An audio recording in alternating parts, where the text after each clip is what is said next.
boa noite para todos.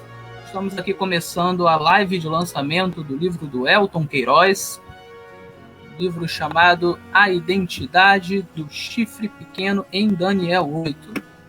E aí ainda tem também um subtítulo aí que é bem grande, uma resposta adventista à leitura atualizada de André Reis. E eu gostaria de começar primeiramente perguntando um pouquinho sobre quem é o Elton Queiroz, né? As pessoas devem... Bom, muita gente conhece o Elton Queiroz, mas deve ter gente que não conhece. Então eu queria que o Elton Queiroz pudesse falar um pouquinho sobre nós, sobre ele, né? E com a palavra, Elton Queiroz. Em primeiro lugar, boa noite a todos, vocês que nos acompanham nesta live aí. Imagino que do grupo do Reação Adventista, a maioria já deve me conhecer, pelo menos via internet, né? Mas se você está ouvindo falar de mim pela primeira vez, então me permitam, em poucas palavras, me apresentar. Meu nome é Elton Queiroz, como o Davi falou, sou paraense, nascido em Belém do Pará. Costumo dizer que sou adventista de berço, literalmente. Eu nasci no Hospital Adventista de Belém. Então, já tenho adventista no sangue desde as primeiras horas de vida. E durante minha vida de adventista, eu sempre fui vinculado à igreja, né? Nunca saí da igreja, sempre estive muito ligado, envolvido com as coisas da igreja. Cantar em quarteto, por exemplo, sempre foi uma paixão muito grande, até hoje eu faço isso.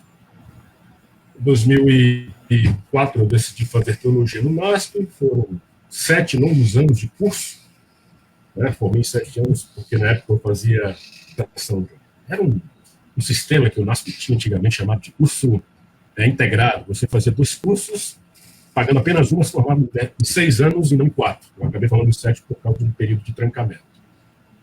Depois continuei os estudos, fiz uma pós-graduação lá no MASP, em Teologia Bíblica. Decidi continuar estudando, fui para a PUC fazer as classes de mestrado, né? Depois fui fazer outros cursos de pós-graduação, universidades batistas. Hoje eu estou aí fazendo um curso de pós-graduação na área de arqueologia e Bíblia, no MASP, inclusive, e sempre fui apaixonado pelos estudos, né? Pela exegese, pela filosofia, pela apologética. Sempre foram áreas que chamaram muito a minha atenção. E surgiu essa oportunidade de escrever um livro. Eu já estava há tempo pensando em escrever um livro. Para quem não sabe, eu ia escrever um livro sobre a Bíblia White. Eu ia aproveitar aquele momento de falatório, né, de sucesso, digamos assim, da Bíblia White, para escrever um livro sobre crítica textual, interpretação bíblica, tradução bíblica, a partir da Bíblia White. Mas algumas pessoas conversaram comigo, e eu achei... Só abrindo um parênteses. Oi, Elton, só abrindo um parênteses aqui, né, para quem não sabe, a Bíblia White, ela não foi produzida oficialmente pela Igreja Adventista, né, pelos órgãos oficiais, ela foi produzida por um ministério independente, né, e é uma Bíblia que foi muito alvo de críticas da própria Igreja Adventista, porque ela tem uma série de erros metodológicos, né, tanto na parte da tradução, quanto em outras questões até teológicas mesmo, né? Então, só para deixar esse parênteses... Crítica textual, teologia. Então, só para deixar esse parênteses aqui, para quem não conhece. Né? Pode continuar. Eu ia aproveitar essa deixa da Bíblia White para algumas pessoas, porque talvez fosse uma maneira indireta de fazer propaganda da Bíblia White, não é? Aí acabou, morreu o assunto, quase não falamos mais da Bíblia White, não é? E se meu livro estivesse atrelado à Bíblia White, talvez hoje, graças a Deus, e se o livro estivesse atrelado à Bíblia White, talvez tivesse perdido relevância junto com a Bíblia White. Aí surgiu a oportunidade para escrever um livro sobre Daniel, capítulo 8. Né? Esse livro que hoje está sendo lançado já está disponível no Amazon, no Kindle aí, para quem gosta de ler em formato digital. Isso mesmo. A gente vai deixar o link aqui depois. Eu publiquei agora há poucos minutos lá no Reação, então quem quiser baixar o livro pode baixar, ele está saindo de graça, e quem quiser colaborar com este ministério, o Projeto Reação Adventista... Só uma observação. É que no Amazon não dá para deixar o livro de graça, né? Tive que botar um preço mínimo de $2, cerca de R$11. Exatamente. Então quem quiser colaborar com esse ministério pode comprar pelo Amazon, né? ou então até fazer uma transferência para o Reação Adventista. Então lá no post eu explico direitinho, eu deixo lá o Pix, então você pode fazer também uma transferência. Não é obrigatório, mas se você quiser ajudar esse ministério, tá aí, pode fazer, certo? Então, aproveitando o momento, Dani, pode falar. Já que você falou nesse ponto, esse livro eu escrevi para o Reação, para divulgar o trabalho do Reação. Né? Eu tenho um grande desejo, já externalizei isso para algumas pessoas, de ver o Reação Adventista se tornar uma editora. Então, qualquer doação recebida com o valor deste livro, o meu interesse é daqui a uns anos ver a Reação virar uma editora, né? Para mais pessoas com condições também publicarem seus livros. Eu também tenho esse sonho.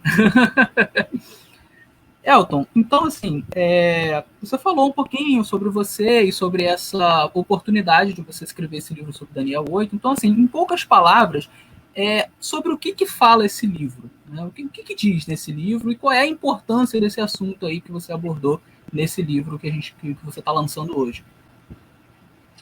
Bem, esse livro basicamente tem duas funções, duas razões de ser. A primeira razão é as alegações do André Reis, né? Responder somente às alegações do André Reis. A primeira razão de ser do livro. Ele levantou argumentos que arrebanharam muitas pessoas. Muitas dessas pessoas me procuraram, em particular, para falar destas alegações e escrever o livro. Né? E a segunda razão de ser do livro é o fato de mostrar que o posicionamento tradicional adventista, se você tiver contato com esse livro, você vai perceber no livro duas coisas claras. Uma resposta ao pensamento do André Reis e, ao mesmo tempo, mostrar como o posicionamento tradicional da Igreja Adventista está em perfeita harmonia com o que diz o texto bíblico. Né? Esse é o propósito de ser desse livro. Identificar o chifre pequeno de Daniel, capítulo 8, a partir dessas perspectivas. Me diz aí, por que você resolveu escrever esse livro? Né? Todo livro tem a sua história, né? Então, o que foi qual foi o estalo assim para você falar, vou escrever este livro? No início de 2020, nós estudamos, no primeiro trimestre da lição de 2019, já começavam alguns comentários, algumas indagações acerca de Daniel. Eu estava saindo abandonando aquele projeto. E aí eu comecei a perceber muitas pessoas me procurarem para falar de Daniel e muitas delas me procuravam para falar do que o André Reis alegava. Mas uma delas em especial me procurou, foi o Reginaldo Castro, né? Deve estar assistindo a live por aí. Ele foi o revisor do livro. E ele pediu, escreve uma resposta para essas alegações, que elas não podem. Eu, como estava querendo escrever algo, chegou uma oportunidade, né? De escrever alguma coisa. A princípio, eu escreveria apenas um artigo para responder ao André Reis, né? Mas no meio da jornada eu percebi tantas coisas que poderiam ser ditas que o projeto de artigo se transformou no livro. Que é o livro que só tem em mãos hoje. Um livro de 400, virou 400 páginas do projeto. Né? Eu fui o prefaciador, né, uma das pessoas que leu a obra, o prefaciador também da obra. Os primeiros leitores, né? E assim, uma das coisas que o Elton fala na obra, e eu concordo, porque eu li, né, é que a culpa do livro ser grande não é dele. A culpa do livro ser grande é do André Reis, né, porque ele conseguiu cometer um número gigantesco de erros, de falhas lógicas, enfim, no seu artigo. Lógicas, né? Algumas dessas falhas são falhas relacionadas ao idioma mesmo, o grego, o hebraico, e aí já é algo que o leigo assim, ele não consegue identificar, porque ele não tem domínio da língua, né? Mas tem muitas falhas ali que é possível o leigo observar, né? Porque são falhas lógicas mesmo. Você olha assim, se você analisar com cuidado, você fala assim, olha, isso aqui não faz sentido do ponto de vista lógico. Né? Então, são tantos erros que se explica por que o livro é tão grande. Né? O artigo do André Reis, acerca de Daniel capítulo 8, tem apenas 8 páginas, se eu não estiver enganado, se não me falha a memória. Apenas 8 páginas. Em 8 páginas eu identifiquei ali quase 50 erros. Né? E alguns já começaram pelo título. Vou começar pelo título. uma leitura atualizada, né? Título já veio alguma coisa errada. Atualização é a ideia atualizar como que é mais velho. Assim, exato. É uma coisa bem, de um bem milênio, curiosa. De um milênio de... E vamos lá, dentro desses... Uma coisa que as pessoas vão perceber ao ler o livro, só para terminar esse ponto aqui, mas uma coisa que as pessoas vão perceber ao ler o livro é que em alguns momentos eu escrevo como se estivesse discutindo no Facebook mesmo, na internet. Né? Quem já me viu debatendo aí na internet vai perceber esse certo teor. Não foi para um público especializado, foi para muitos terem acesso a esse material. Sim, uma das características boas do livro é que é uma linguagem bastante acessível. Desculpa. Embora o tema em si seja complexo, é um tema complexo, né? A teologia adventista, aliás, é complexa, mas é uma linguagem bastante acessível, então a pessoa que se interessa pelo assunto, ela vai conseguir ler e compreender o que ela está lendo. Então, eu gostei dessa linguagem simples. É algo que eu procuro fazer também em tudo que eu escrevo. Eu acho que tem muita gente que gosta de escrever difícil, né? Mas eu acho que o valor maior está em você pegar coisas complexas e simplificar na linguagem, né? De modo que a pessoa consiga entender, né? Sem, claro, destruir assim, como diz um amigo meu, simples sem ser simplista. Sem destruir, assim, a complexidade do tema, né? Quando eu falo desta questão, eu gosto muito de tomar o Evangelho de João como exemplo. Dos 4 evangelhos, o que tem a linguagem mais simples, que tem o menos número de vocabulários, é João. É a linguagem mais simples dos 4 evangelhos, discutivelmente. Talvez junto com Marcos ali, mas acho que João chega a ser mais simples até do que Marcos. Porém, dos 4 evangelhos, João que tem a teologia mais profunda. O mesmo que contrassenso, né? De linguagem mais simples, é o que tem a teologia mais profunda. Você se pergunta por quê? Porque aquilo que é profundo tem que ser acessível para todos. E a linguagem é um meio de se tornar... de fazer difícil se tornar acessível. Faz todo sentido, Elton. Elton, puxando um gancho ali naquilo que a gente estava falando sobre os diversos erros, os mais de 50 erros, né, do texto do Reis, eu queria perguntar a você.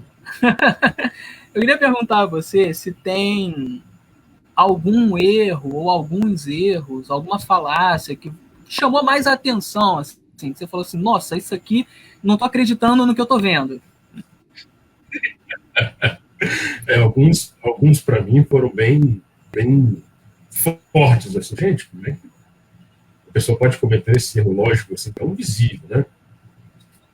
Pode falar da falácia do espantalho, para quem não sabe, a falácia do espantalho é bater em algo que não é inerente à argumentação do seu interlocutor, né? Há certos momentos que o Reis apresenta fatos históricos aceitos por nós, para tentar mostrar que estes fatos contradizem a nossa posição. E ele vai massificar estes fatos. Não é? Isso é um espantalho, porque esses fatos nós aceitamos com a maior naturalidade sem que estes fatos enfraqueçam o nosso entendimento. Não é? Alguns são raciocínio circular, por exemplo. O Reis vai argumentar que nós, adventistas, da posição tradicional, pressupomos Roma no capítulo 8.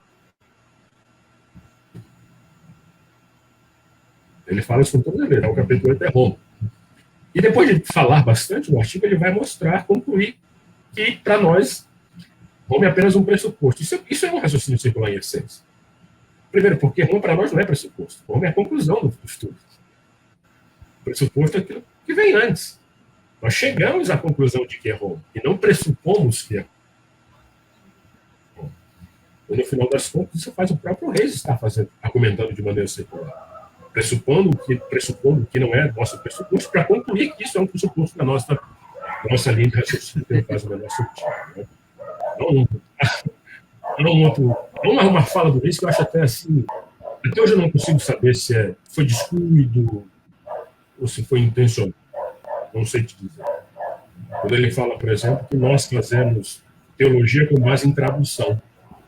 Ele fala que nós chegamos à conclusão de que o chifre pequeno de Daniel, capítulo 8, é Roma, porque nós fazemos teologia com base na versão King James. Isso aí Até hoje eu tento entender como é que alguém pode falar isso. Né? É fato que os nossos primeiros estudiosos de Daniel e Apocalipse não tinham acesso ao grego e hebraico, e chegaram às mesmas conclusões que nós chegamos hoje. Mas é fato que nós fazemos teologia com base nos textos originais. O hebraico, na seção aramaica de Daniel, capítulo 2 até o capítulo 7. Né? Nós fazemos nossa teologia com base nas línguas originais. Nós não dependemos da versão King James para fazer teologia. Há muitos estudiosos hebraístas, adventistas, mundo afora, que mantêm o posicionamento tradicional. Não precisa.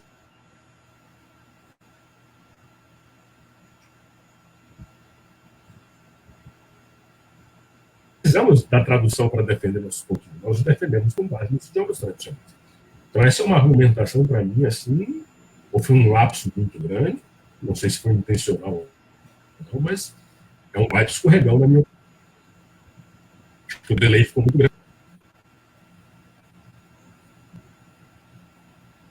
Certo, certo. Deu umas travadinhas aqui, mas eu consegui ouvir. Às vezes atrasa um pouquinho a sua voz, por isso dá um certo delay. Mas eu queria fazer uma outra pergunta. O que acontece? Quem conhece os textos do Reis sabe que ele segue uma proposta aí semelhante à do Desmond Ford, um teólogo adventista que discordou da doutrina do santuário nos anos 80, né? Apresentou uma tese sobre a ideia dele, a proposta dele de interpretação de Daniel 8, em especial 8, 13, 14, né? E ele tem, o Reis, ele tem uma abordagem um pouco semelhante, né? Mas eu queria te perguntar, quando a gente fala do André Reis, estamos falando de um Ford melhorado ou não? É mais do mesmo? Como é que você entende isso? Muito bem. Vamos começar a falar primeiro de quem foi Desmond Ford. Faleceu, acho que em 2019, se não me falha a memória. Não é? Quem foi Desmond Ford? Desmond Ford foi um professor de teologia em Avondale, na Austrália. Apenas a título de ilustração, a mesma universidade onde André Reis obteve seu título de PhD. Não é? Universidade Australiana de Avondale. Desmond Ford foi fazer seu doutorado sendo orientado por nada mais, nada menos do que F.F. Bruce, da escritura aí do Novo Testamento que nós temos. E nesse processo, Ford acabou abraçando algumas ideias meio que anti-adventistas, ou contrárias ao posicionamento tradicional adventista. Entre essas ideias estava a noção de que o chifre pequeno de Daniel capítulo 8 não é Roma, mas Antigo Epifânio, que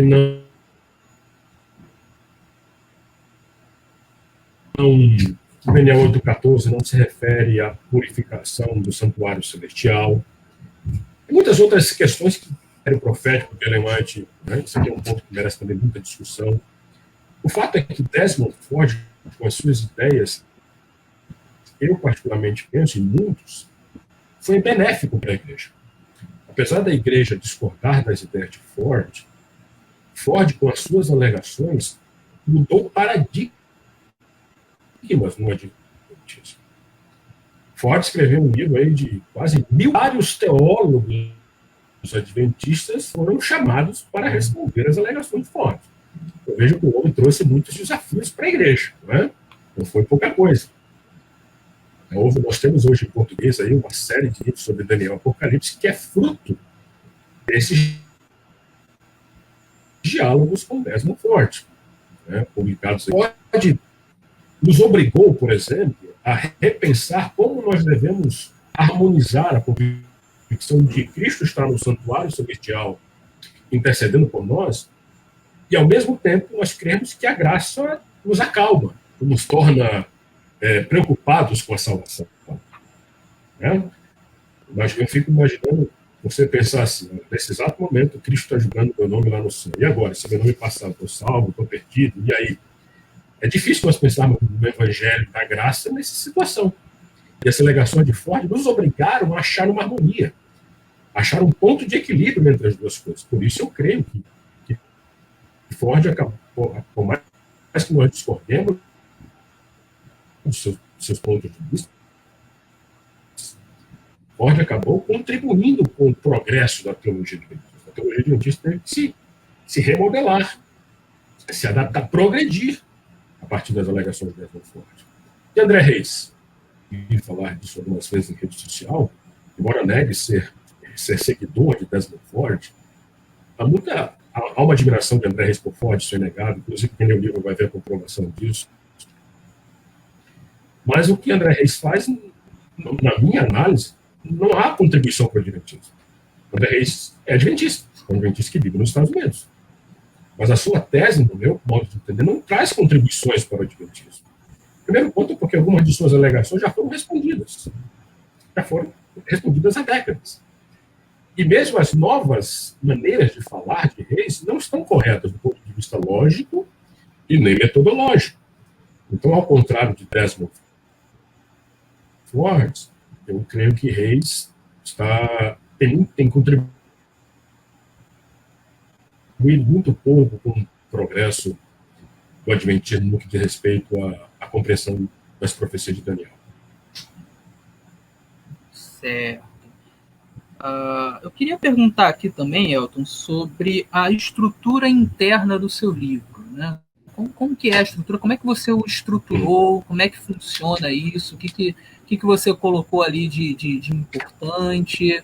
Me fala um pouquinho sobre essa estrutura aí, até para o leitor poder ficar com água na boca. O livro tem 7 capítulos no total, né? E a distribuição destes capítulos ela funciona na mesma sequência que o artigo do André Reis. Com exceção do primeiro e do último capítulo do livro, cada um dos capítulos corresponde a uma seção do artigo do André Reis. O primeiro capítulo é o que eu chamo de os erros introdutórios, o título, a interpretação que ele faz de uma fala de Clifford Goldstein. Então, coloco como um capítulo de preâmbulo. O segundo capítulo corresponde ao primeiro tópico do André Reis. E nós vamos seguir esta sequência até a conclusão do artigo dele. O 7º capítulo do livro foi um capítulo que eu resolvi inserir, porque nós sabemos que ideias dificilmente se resumem a ideias. Ideias normalmente se revestem de atitudes, de atos, e ideias têm consequências, ideias têm implicações. E neste último capítulo do livro, eu tento apresentar quais as implicações de se abraçar as ideias apresentadas por André Reis, não é? Por exemplo, se eu aceitar que o chifre pequeno de Daniel capítulo 8 é de fato antíloco epifânio, quais as implicações disso? Por exemplo, levando um problema. Nós teríamos aí um problema de cânon.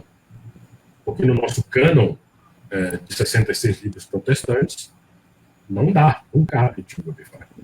Mas cabe, por exemplo, no cânon católico, onde está o livro de 1 Macabeus, onde se fala com todas as letras de antíloco epifânio.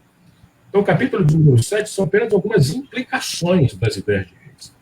Não são ideias, não são argumentos que ele explora, mas são argumentos que naturalmente decorrem a partir daquilo que ele fala, né? Então, se você quiser já perceber as consequências futuras de se abraçar às ideias de Reis, você já vai logo para o capítulo 7, onde que vai terminar aquilo que está no início do artigo dele. Certo. Tem uma parte do seu livro, Elton, que são umas tabelas. Você pode falar um pouquinho sobre isso? É verdade. Quando eu estava escrevendo o livro, algumas coisas me vieram à mente, né? Veja, por exemplo, o artigo do Reis tem apenas 8 páginas. Ler 8 páginas, para quem está interessado no assunto, é fácil. Eu li aqui. Agora, ler 400, peraí, é bem diferente. Então, me via assim numa certa desvantagem. Como eu posso compensar essa desvantagem? De que forma eu posso vencer esta barreira aqui? Porque a tendência, se 2 pessoas pegarem o meu livro, o artigo do Reis, para saber sobre o chifre pequeno, a tendência é ele levar vantagem, porque o texto dele é mais curto. Nem todas as pessoas têm disposição para ler 400 páginas, e muitas não têm tempo para ler 400 páginas. Eu precisei criar um sistema de superar esta dificuldade. E a maneira que eu encontrei foi sintetizar todo o conteúdo do Reis e todo o conteúdo do meu livro em uma tabela, onde cada linha da tabela corresponde a um erro que eu apresento no livro. Então, se a pessoa não tiver com tempo para ler nem o artigo dele, nem o livro, basta que ela vá lá no anexo do livro, uma tabela que é a síntese das alegações dele, ela vai ver o que ele fala e o que eu respondo. E se aquilo chamar a atenção dela, ela pode ir na página correspondente para ler o assunto explicado de maneira mais ampla. Foi assim que eu descobri que poderia, neste ponto, vencer essa barreira. E quando eu fiz isso, veio mais ideia. Então, por que você não faz mais tabelas? Tem uma tabela que mostra a impossibilidade de um epifânio ser um chifre pequeno. Tem uma tabela que mostra uma comparação entre o chifre pequeno do capítulo 7 de Daniel com o chifre pequeno do capítulo 8, para as pessoas avaliarem e chegarem às suas conclusões. E tem uma outra tabela que mostra como nós podemos identificar o chifre pequeno do Daniel capítulo 8 como Roma, apenas com base no capítulo 8. Por que dessa tabela? Porque uma das alegações do Reis é que nós só chegamos à conclusão de que o chifre pequeno de Daniel capítulo 8 é Roma, porque nós lemos o capítulo 8 com base no capítulo 2 e com base no capítulo 7. Essa é a tese dele. Segundo ele, se esses dois capítulos forem ignorados, não há como nós chegarmos a essa conclusão de que é Roma. Eu fiz, então vamos ver. Fiz uma análise do texto de Daniel capítulo 8 e cheguei à conclusão de que é Roma só com base no capítulo 8. Lendo verso por verso, analisando quase palavra por palavra. Você vai ver essa tabela no final do livro. São ferramentas para auxiliar o leitor. Né? No final do livro também é uma recomendação bibliográfica. Né? Pessoas que querem aprender mais sobre o assunto, eu indico algumas obras, alguns artigos, para quem quiser conhecer mais sobre o assunto, aprender lendo essas literaturas que eu indico lá no final. É interessante que você estava falando sobre essa questão essa alegação dele de que a gente só consegue interpretar Daniel 8 do jeito que a gente interpreta, porque por causa de Daniel 7, 2, né?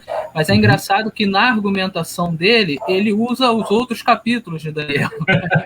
Eu acho muito engraçado. Você fala assim, olha, vocês não podem usar os outros capítulos. Ele vai lá e usa. Mas eu gosto. É muito engraçado, né? Vocês vão ver alguns. Engraçado, eu distribuí os tópicos do livro, eu tentei distribuir. A gente vamos ser honestos. Quando se fala no mundo da internet, treta chama a atenção. Opa, tem treta aqui, deixa eu assistir essa treta. Ou você tentava participar, ou você tentava pelo menos assistir uma discussão. Sim. E os tópicos do livro são enumerados como erro 1, erro 2, erro 3, erro 4. Isso foi uma tentativa, digamos, marqueteira, para chamar a sua atenção. E um dos erros que eu aponto no artigo do Reis é essa falha metodológica. Ele fala, com todas as letras, o capítulo 8 de Daniel tem informações suficientes, estou quase sendo literal, porque ele fala, para se sustentar sozinho, se as pressuposições do capítulo 2 e do capítulo 7. Opa, legal. Mas ao formular os argumentos, adivinha qual capítulo ele vai buscar informações? O capítulo 7. Aí, gente, peraí, você tem que, né, como diz o ditado por aí, o pau que bate em Chico também tem que bater. Tem que bater em Francisco, né? Ele não foi fiel a esse critério que ele mesmo estabeleceu. Exatamente. Então, Elton, deixa eu te perguntar, depois de escrever esse livro e talvez de ter feito releituras de tudo que você já estudou sobre o assunto, você acha que a interpretação que a Igreja Adventista tem defendido, né, ela continua firme e forte? Na minha opinião, passa ilesa pelas críticas do Reis. Ilesa. Eu falo isso, inclusive, nas considerações iniciais. Nada que é humano é perfeito. Nada. A teologia adventista, ela é estudada, ela se desenvolve a partir de pessoas, seres humanos. Então, é natural que em nossas argumentações, em nossos sistemas teológicos, existam lacunas, existam falhas. Ela não é perfeita a nossa teologia. Aliás, não existe teologia perfeita. Mas, quando eu estudo o texto bíblico com profundidade, eu estou absolutamente convencido de que a nossa posição tradicional ela é a que mais condiz com aquilo que o texto bíblico apresenta. Na sua mais pura estrutura linguística, sintática, gramatical, do idioma hebraico, do idioma grego, do aramaico, quando for o caso. Não é? A nossa posição tradicional é muito sólida. Eu estou, assim, convencido de que isso não é fruto apenas do gênio humano, mas é fruto da revelação de Deus. Não é? É fruto do Espírito Santo assoprando lá na mente de certos seres humanos para mostrar certos caminhos a serem seguidos na interpretação do texto bíblico. Amém. a gente já está chegando aqui perto do final. Eu gostaria de fazer algumas perguntas assim práticas. Seriam conselhos práticos para quem está assistindo e quem vai ler o seu livro, né? Eu percebo que as críticas, elas nunca vão acabar, né? Isso, todas as coisas são criticadas e criticáveis, né? E não é diferente com as doutrinas adventistas. Então, hoje você tem o Reis, né? Amanhã você vai ter outra pessoa e outras pessoas, né? Dentro e fora do adventismo fazendo críticas, às vezes críticas que já foram respondidas no passado, às vezes alguma coisa nova ou alguma coisa com uma roupagem nova, enfim, sempre vai aparecer alguma coisa, né? E muitas vezes vão ser críticas um pouco mais difíceis de uma pessoa leiga conseguir lidar com ela, porque às vezes vem com algumas informações mais complicadas, às vezes a pessoa apela para termos gregos, termos hebraicos, e quem não tem conhecimento do idioma às vezes fica um pouco desesperado, né? Então, em resumo, essas coisas sempre vão acontecer. Qual seria o seu conselho prático para uma pessoa que acaba se assustando um pouco com determinada argumentação de alguma pessoa sobre determinada doutrina que ela defende? O que ela tem que fazer diante daquilo? Ela se desespera? Ela tem que deixar de crer? Qual é o passo a passo que ela deveria seguir? O que você diria a uma pessoa dessa? Fazendo alusão aqui ao método de René Descartes, né? É bom a gente duvidar. É sadio nós duvidarmos. Mas é importante que nós duvidemos da nossa própria dúvida, para sermos coerentes com o ato de duvidar. O que eu quero dizer com isso?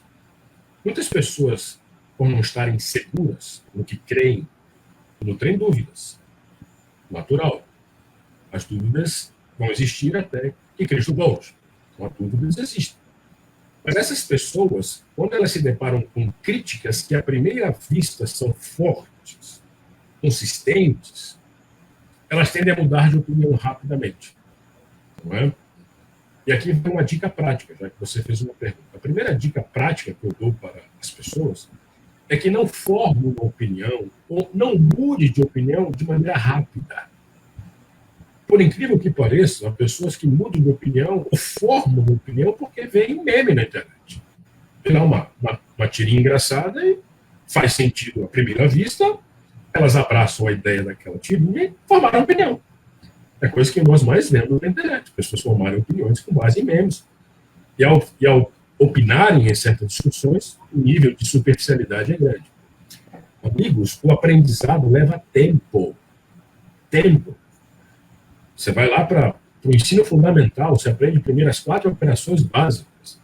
No final do ensino fundamental, você vai aprender um pouco de álgebra. Foram anos de estudo para você chegar das 4 operações básicas até a álgebra. Então, para você formar uma opinião, você tem que levar tempo. Isso requer estudo.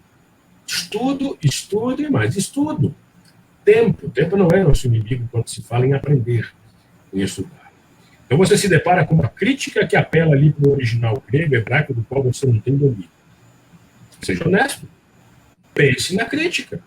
Pondere. Tenha dúvida. Pondere. Mas não seja apressado ao abraçar. Aliás, isso é uma coisa que eu falo no livro. Você não deve aceitar as minhas alegações só porque elas também vão parecer contundentes para você. Não pode. Você tem que mastigar, você tem que pensar, você tem que refletir com tranquilidade, com calma. As emoções afetam a maneira como nós pensamos, não é? E para que você mude de ideia, esteja convencido de um ponto de vista, não faça isso na primeira crítica que você vê a determinado ponto de vista. Não faça isso na primeira obra que você lê sobre um assunto. Não faça isso no meme que você vê na internet. Estude o assunto. Estude para que a sua opinião seja sólida. Para que você saia das 4 operações básicas da matemática. Saia das 4 operações básicas da teologia para chegar à álgebra na teologia. Né? Para chegar a um conhecimento mais avançado. Esse é o conselho prático que eu dou para os leitores que leram André Reis e que vão ler o meu livro também. Muito bem, Elton. Muito legal ter conversado com você. Muito legal também ter feito parte um pouquinho aí desse processo todo, né? Gostei muito de ser um dos primeiros a ler o livro, né? E eu espero realmente que as pessoas leiam. é uma leitura assim que dá uma sensação muito boa, né? Ainda mais quem gosta de raciocínio lógico, como é meu caso, né? Que eu digo isso no prefácio, é uma escrita que lida muito com o raciocínio lógico. Eu acho isso bacana, porque o raciocínio lógico ele é igual em qualquer lugar, né? Então, tanto a universal.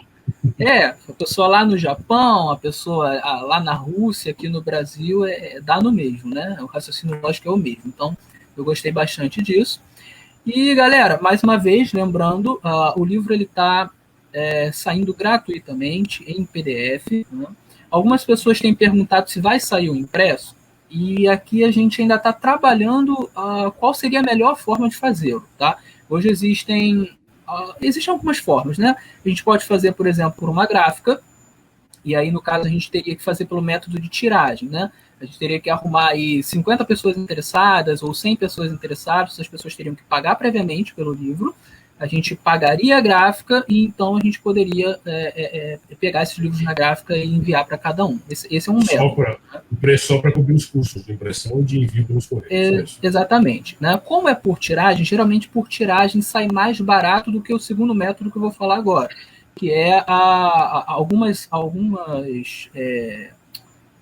editoras, alguns sites, algumas editoras trabalham com a ideia de vender sob demanda, né? Então, você coloca lá o livro no site, cada pessoa que encomendar esse livro, eles vão fazer um livro para essa pessoa, certo? O problema do sob demanda é que ele acaba saindo mais caro o preço unitário, né? Tudo que você faz por tiragem sai mais barato. Então, se você faz unitário, o cara vai fazer um livro para uma pessoa que encomendou, sai um pouco mais caro. Então, o preço na ponta do lápis no final para o consumidor acaba saindo às vezes R$20 mais caro, enfim. Então a gente tem que ver o que fica melhor, entendeu? Tem algumas coisas que a gente precisa pensar ainda, mas muito provavelmente vai sair o impresso. Né? E lembre-se que o livro tem 400 páginas, a impressão não vai ser barata. Exatamente. Mas é aquele negócio, né? A gente lança o PDF, a pessoa gostou, achou bacana o projeto, poxa, quero financiar, quero o impresso. Fala com a gente. O que vai determinar no fim das contas se vai sair impresso ou não é o próprio público, né? Se aparecem 50 cabeças aí dizendo aí, vamos pagar, nós queremos o livro e tal, vai sair o livro com certeza, entendeu? Então, depende do bolso de quem quiser ver o livro impresso. Eu vou entrar nessa lista aí para pagar a impressão do livro. Pois é, eu também. Mas é assim que funciona, né? O Reação Adventista, ele tá nessa vibe de lançar livros, né? Esse é o primeiro, o Elton está sendo o primeiro, né? Está inaugurando aí o Reação Publicações, né? E eu espero lançar o meu aí ainda esse mês, talvez semana que vem. Aí eu vou fazer da mesma forma, vou fazer uma live. O livro que eu vou lançar é Conselhos de Ellen White sobre Sola Escritura também. Olha só que tema interessante. Um tema interessante também. Tá com, assim, o formato que eu tinha feito estava com 600 páginas. Talvez fique um pouco menos aí depois da diagramação, porque o diagramador provavelmente vai deixar o livro um pouquinho maior, as dimensões, né? Não, as dimensões, né? Então talvez vá para 500, algo do tipo. Mas é um livro grande também, um calhamaço. É isso, e vai ser da mesma forma. Vou lançar o PDF de graça e quem quiser o impresso, pagando por isso, a gente faz. E é assim que a gente está fazendo. Gente, isso é um projeto que eu peço que vocês orem e que sempre que puderem contribuam, porque assim, a gente não costuma pedir, a gente não, eu pelo menos eu não gosto de ficar pedindo dinheiro, né? Acho muito chato. Se eu fosse rico, eu fazia tudo por mim mesmo, não pedia nada para ninguém, né? Mas não é o caso. Mas a gente está, assim, o nosso objetivo é realmente espalhar conhecimento, né? Conhecimento de qualidade. Então é por isso que o Elton está fazendo de graça, ele não tem nenhum interesse em ganhar dinheiro com isso, ele não vai ganhar um centavo. Né? Eu também não tenho interesse, por isso eu estou fazendo em PDF. O que entrar aí de dinheiro pelo impresso, né, eu devo reinvestir no Reação Adventista, então se sobrar alguma coisa para mim vai ser muito pouquinho. Então, assim, o interesse realmente é que as pessoas possam ler coisas de qualidade. Né? Então, eu peço a vocês que vocês orem, que vocês sempre que puderem contribuam, porque é isso que o Reação faz. O Reação produz esses conteúdos para que as pessoas possam ler e ter acesso aí à teologia de maneira fácil. Né? Que bom. É um projeto abençoado por Deus. Eu creio que a Reação, inclusive eu faço menção à Reação Adventista, faço menção ao blog do Hugo Martins, o Estudos Adventistas, que é um blog. O trabalho do Hugo tem sido fantástico. O trabalho dele é muito bom, um trabalho de tradução de textos maravilhosos. Né? Acesse o blog dele, estudosadventistas.com.br. Escrevam Estudos Adventistas. Se você não achar, coloca lá Hugo Martins também do lado, que aparece. E o trabalho do Reação, né? Fiz questão de, ao publicar o livro, falar desses dois ministérios aí, de divulgação da palavra de Deus, de uma perspectiva mais intelectual, digamos assim. Vou divulgar aqui também o Adventismo e Evangelho, do Giovanni, também quem trabalhará o Giovanni, a esposa dele, a Vaneja. E esqueci o outro rapaz que trabalha, me perdoe. Mas tem 3 pessoas que trabalham lá, muito bom também. Então, assim, são sites que têm feito a diferença aí. E a gente pede que vocês ajudem em oração, sempre que puderem. Maravilha. Certo? Podemos fazer uma oração, então, né, Davi? Vamos finalizar com uma oração. Você quer deixar alguma mensagem antes de terminar? Os espectadores e futuros leitores? Veja, eu não sou profeta e nem quero ser profeta. Deus me livre deste ministério. Nem eu. Mas eu estou convencido, né, talvez eu assuste alguns, mas é uma convicção apenas pessoal, né, o que significa que eu posso estar errado. Mas eu estou convencido de que Cristo volta na nossa geração. Né? Particularmente, estou convencido que o mundo tem se preparado, tem se configurado para este grandioso evento. E quando se fala na volta de Cristo, nós esperamos eventos que antecedem o regresso de Cristo. E entender Daniel capítulo 8 é fundamental para você entender este cenário mundial que vai se formar e essa nova ordem mundial que vai se formar, cujas raízes já estão presentes no capítulo 8 de Daniel. Então, se você também quiser se preparar para a volta de Jesus, para a guerra entre verdade e mentira, entre a verdade e o engano, estude o assunto, se empenhe, você só tem a ganhar. Muito bem. Elton, faz a oração para a gente, para finalizarmos? Faço. Então, feche seus olhos onde você estiver e vamos falar com Deus. Cristo Jesus, Deus e Pai, nós te agradecemos porque o Senhor nos dá condições de ter um ministério de dedicação para a tua causa neste mundo. Entender o texto bíblico não é brincadeira, não é pouca coisa. Nós te pedimos que o mesmo Espírito Santo que inspirou homens a escrever a tua palavra possa iluminar nossa mente ao estudarmos o texto das Sagradas Escrituras. E cada leitor da Bíblia, com interesse de aprender, possa ser direcionado e guiado por ti. Que este livro possa ser para a honra e para a glória do teu nome, para que no final das contas a verdade prevaleça, não o homem e nada aquilo pertinente ao homem. Dá-nos, Senhor, a tua paz, a tua bênção, não somente agora, mas para todos sempre. Fazemos tudo isso em teu sagrado nome. Amém. Amém. Amém. Elton, muito obrigado pela tua participação. Eu que agradeço. Okay. E muito obrigado a você que assistiu aí a live até o final e você que assistirá posteriormente. É isso aí. Deus abençoe a todos. Abraço. Fiquem todos com Deus. Uma boa noite. Deus nos abençoe.